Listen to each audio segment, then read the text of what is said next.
Good morning प्यारे विद्यार्थियों। आज हम हरिवंश राय बच्चन का जीवन परिचय और व्यक्तित्व पढ़ेंगे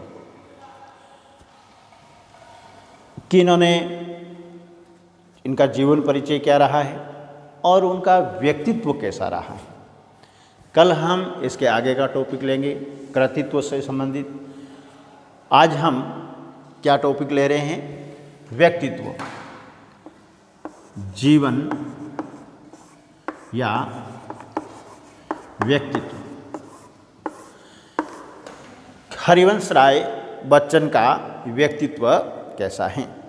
सबसे पहले हम उनकी कुछ व्यक्तिगत जानकारियाँ जीवन परिचय से संबंधित चर्चा करेंगे कि जन्म कब हुआ और एजुकेशन कहाँ प्राप्त किया, ये सभी चीज़ें।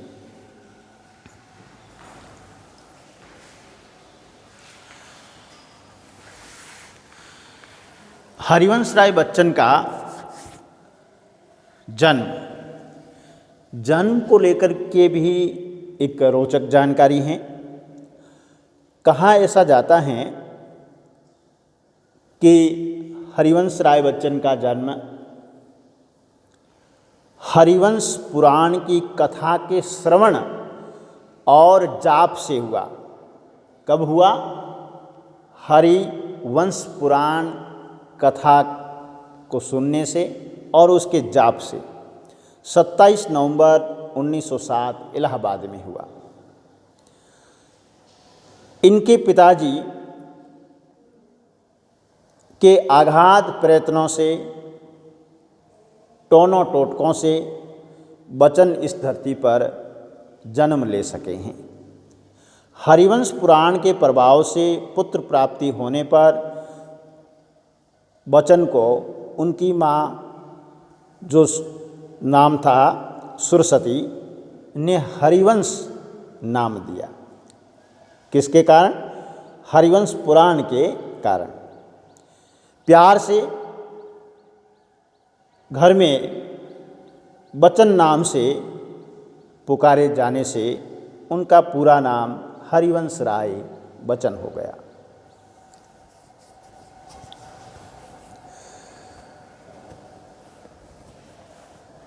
हरिवंश राय बच्चन ने 96 वर्ष की भरी पूरी आयु प्राप्त की और 18 जनवरी 2003 को बच्चन की देह पंच तत्व में विलीन हो। हम आगे की जानकारी विशेष एजुकेशन से संबंधित लेंगे। बाकी प्रारंभिक जब इनकी शिक्षा है वह घर पे ही और उर्दू वर्णमाला से प्रारंभ होती हैं। विधिवत रूप से पुरोहित जी भी पढ़ाते थे और मौलवी जी, दोनों द्वारा इनकी शिक्षा हुई है। जुलाई 1919 से 1922 तक बालक बच्चन कायस्थ पाठशाला हाई स्कूल में पढ़े, इलाहाबाद में ही। 1930 में अंग्रेजी में एमए प्रथम वर्ष में दाखिला लिया, लेकिन पारिवारिक कारणों से अध्ययन बीच में ही छोड़ना पड़ा। इनका विवाह, 2 विवाह हुए। प्रथम विवाह जो हैं 1926 में श्यामा के साथ हुआ।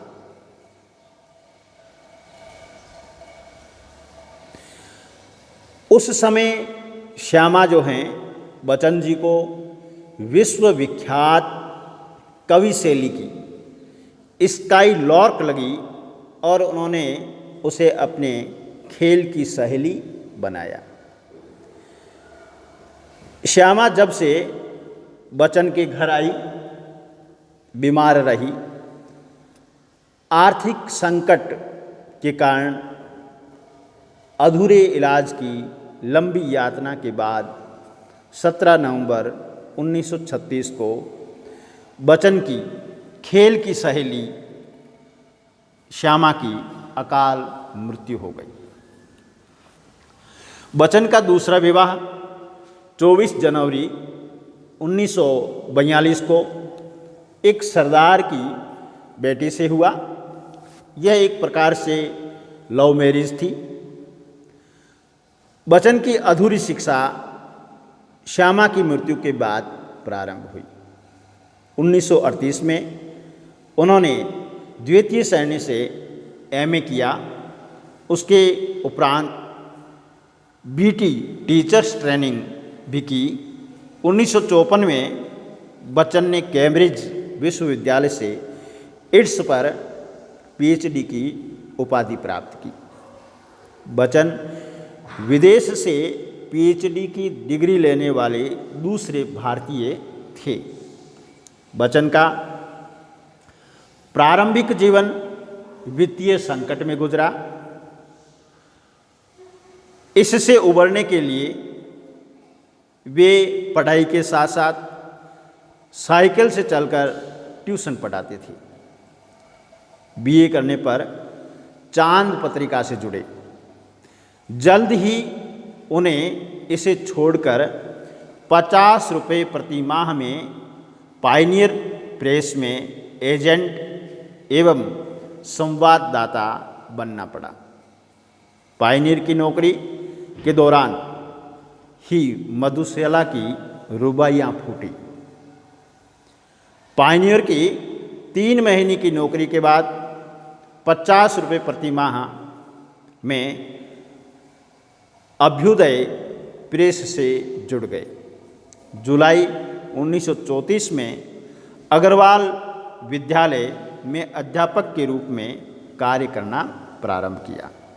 अगस्त 1939 में इलाहाबाद विश्वविद्यालय में अंग्रेजी के अस्थायी व्याख्याता बन गए। अगस्त 1941 में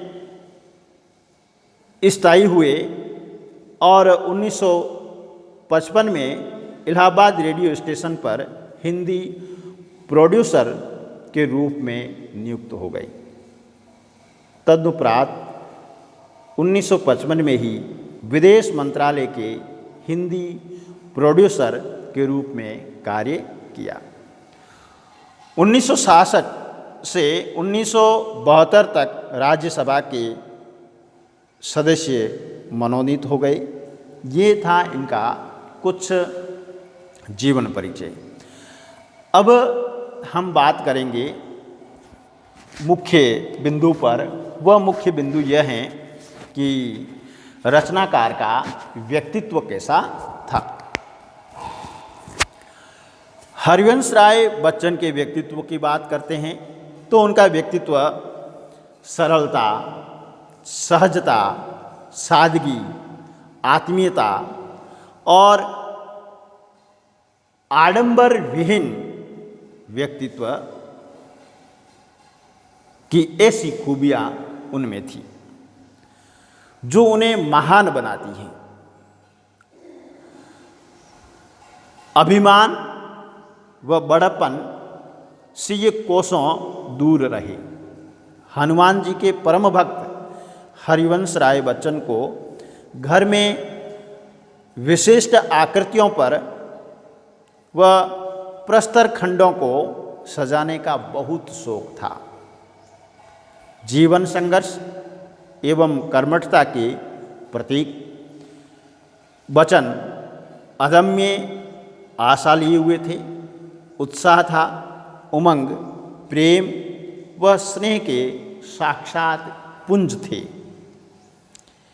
कैम्ब्रिज प्रवास के दौरान लोगों ने उनके परिवार पर बहुत कीचड़ उछाला तो भी बच्चन धैर्य, शांति एवं सहजता से मुकाबला करते रहे।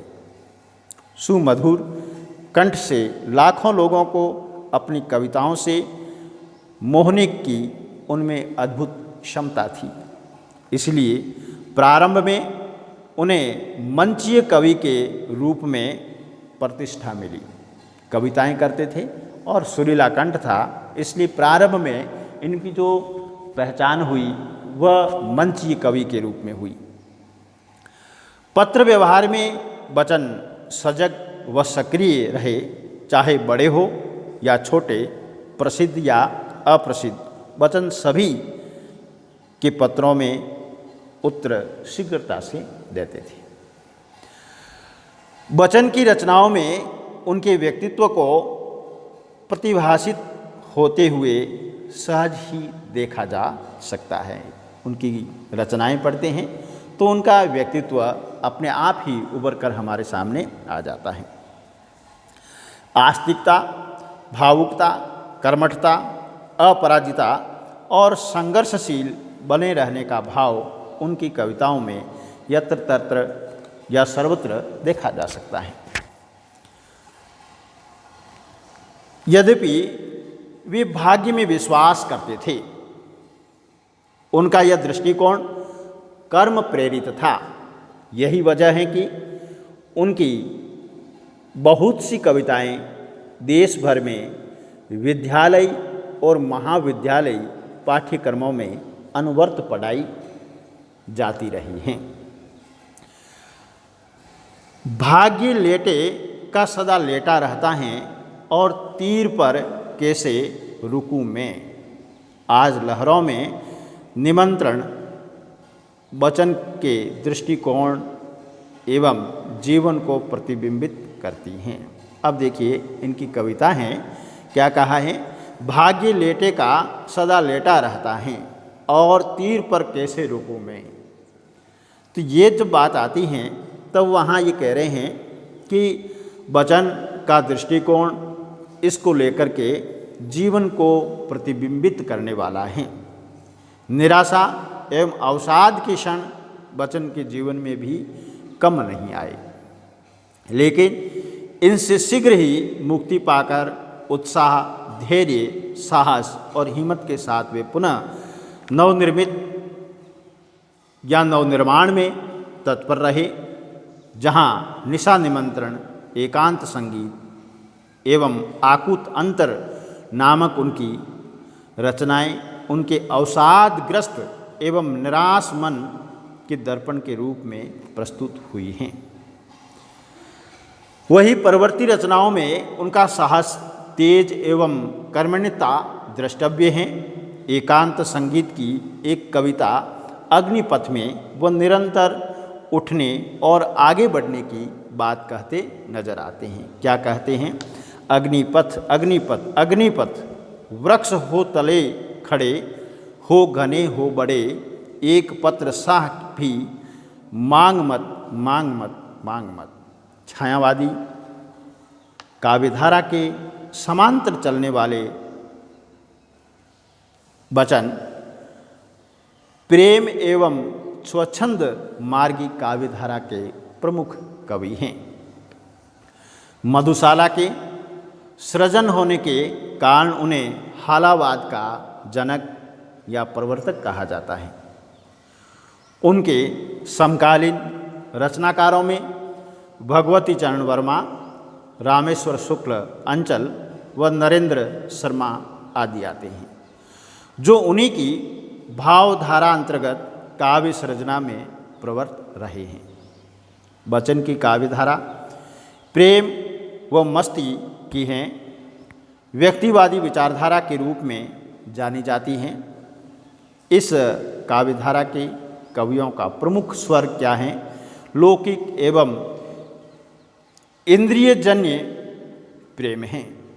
सहज प्रेम के मिलन, बिछुड़न का उल्लास, पीड़ा, आह, कराह आदि का उद्दाम एवं सघन स्वर इन रचनाओं में मुखरित हुआ है। इस धारा के कवियों का प्रेम पाकर भी अतृप्त रहता है। इन कवियों की सहजात प्रेमजन्य भावुकता सामाजिकता के तटबंधों से टकराती हैं। तब फिर वही विरह की कराह व आकुलता बन जाती है। कवि के अपने निजी और सच्चे अनुभव संसार को स्वीकृत नहीं होते हैं, लेकिन कवि उन्हें स्व अनुभूति के सहज गान कहता है। बच्चन ने इस अनुभूति के गान को कहीं अधिक प्रखरता से मधु कलश में गाया है। कवि बच्चन क्या कहते हैं? कह रहा जग वासनामय, हो रहा उद्गार मेरा। यौवन के असीम प्यार के सागर में पगने वाले कवि की क्षणिक जवानी जब इस जग को अखरती हैं, तो कवि की पीड़ा के स्वाभाविक उद्गार इन शब्दों में फूट पड़ते हैं। क्या कहता है कवि? वृद्ध जग को क्यों अखरती हैं, क्षणिक मेरी जवानी में छिपाना जानता तो जग मुझे साधु समझता। शत्रु मेरा बन गया है छल रहित व्यवहार मेरा। सहज अनुभूति, भावों की सरल, स्पष्ट, बेबाक एवं प्रभाव उत्पादक अभिव्यक्ति बच्चन के व्यक्तित्व की सबसे बड़ी विशेषता रही है। यह वैशिष्ट्य उनके व्यक्तित्व एवं कृतित्व दोनों में समान रूप से देखे जा सकते हैं। आमजन में बच्चन की ख्याति मधुशाला के कवि और गायककार के रूप में अधिक रही है। मधुशाला ने हिंदी कविता को हिंदीतर क्षेत्रों तक विस्तृत किया है। इसकी प्रसिद्धि का अंदाज इस बात से लगाया जा सकता है कि अब तक इसके 60 से अधिक संस्करण प्रकाशित हो चुके हैं। किसके? मधुशाला के। साहित्य जगत में बतौर कवि के रूप में ही नहीं, अपितु तो एक सर्वश्रेष्ठ आत्मकथाकार के रूप में बच्चन स्थापित हैं। साहित्य जगत में बच्चन के उच्च स्थान का प्रमाण उन्हें समय समय पर मिले पारितोषिक भी हैं। उन्हें सोवियत लैंड नेहरू पुरस्कार मिला, साहित्य अकेडमी पुरस्कार, साहित्य वाचस्पति पुरस्कार, लोटस पुरस्कार। इसके अतिरिक्त साहित्य जगत का सर्वाधिक प्रतिष्ठित सम्मान बिड़ला फाउंडेशन का सरस्वती पुरस्कार भी मिल चुका है। बच्चन को राष्ट्रपति द्वारा पद्म भूषण पुरस्कार से पुरस्कृत किया जा चुका है। प्यारे विद्यार्थियों, आज हम हरिवंश राय बच्चन के जीवन को लेकर के और व्यक्तित्व को लेकर के जो चर्चा हमने की है, यह चर्चा आपको कैसी लगी? आप हमारे इस YouTube चैनल को सब्सक्राइब करके कमेंट कीजिए और लाइक कीजिए। धन्यवाद।